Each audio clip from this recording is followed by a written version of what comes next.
Hey guys, Don here, and today we're going to briefly cover the Mercedes EQS, Lucid Air, and the Model S's interior real estate. I've actually sat in both the EQS and Lucid Air, as well as driven the Model S, and all three of these cars really take advantage of EV platform's unique packaging potential for the maximum interior room. First off, the front seats. The amount of space and feeling you get between all three cars are spacious, but there are key differences. The Model S front seats feel the most normal when compared to its exterior dimension. It's about what you expect from a mid-sized sedan such as the BMW 5 Series or Mercedes E-Class. It's comfortable, spacious, but exactly what you would expect for the size of the car. The Lucid Air and Mercedes EQS's front seats, however, feel totally different. Sitting in the EQS, you really feel like you're sitting in a very large vehicle and piloting a very large vehicle. That's actually not too surprising because the EQS is a very large vehicle, significantly longer than both the Model S and Lucid Air. Those two cars actually have near identical exterior dimensions. The Lucid Air, however, was by far the most surprising when sitting in the front. First of all, the seating position feels almost like you're slouching, and the dashboard, windshield feels miles away, even more so than the Mercedes S-Class. If you were to measure the distance exactly, maybe that wouldn't be the case, but what I'm really talking about here is how it feels. Especially when you consider the fact that the Lucid Air's exterior dimensions are an entire segment smaller compared to the S-Class. This was shocking and really impressive. The rear seats of all three vehicles are probably one of the best examples of why dedicated EV platforms offer the best interior packaging possibility.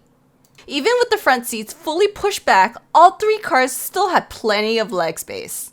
But the thing that most people don't realize is that the numbers and dimensions can't tell you how comfortable the seating position actually is.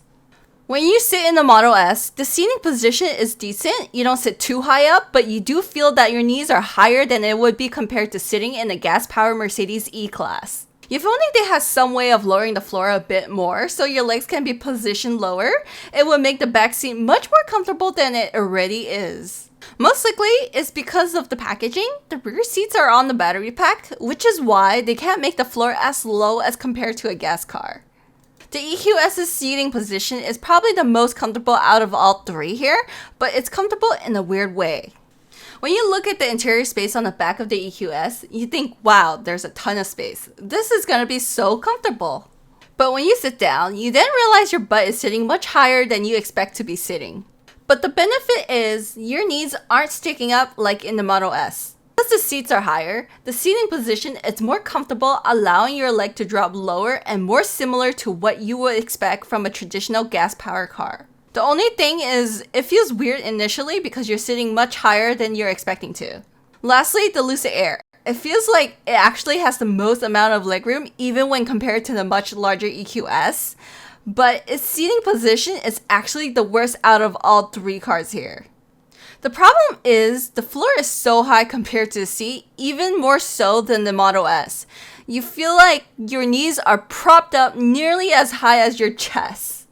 But one of the reasons is because the Lucid Air I saw was in a Grand Touring, which only comes with a larger battery pack, and according to Lucid, if you get the Air Pure version, you could get the smaller battery pack, which is shorter, so the back seat's footwell will be lower since there won't be any batteries there.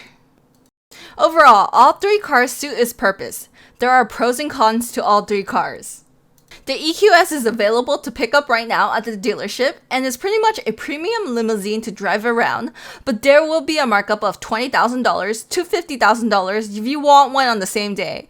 And if you pre-order from some dealerships, they will also be marking it up as well, and you have to wait 5 to 6 months. The Tesla Model S is known for its efficiency, including its famous convenient supercharging network, but you will have to deal with its build quality and Tesla's infamous customer service. The Lucid Air is a new luxury EV sedan that ties the EQS in aerodynamic efficiency. It has near S-Class-like ride quality while giving you sporty handling as well as offering the most amount of interior space for its exterior dimension. But if you want the Pure, it will be towards the end of the year if you reserved last year. Alright, that's it for now. Stay tuned for the next video where I will be covering the EQS's interior. Be sure to subscribe and see you guys next time.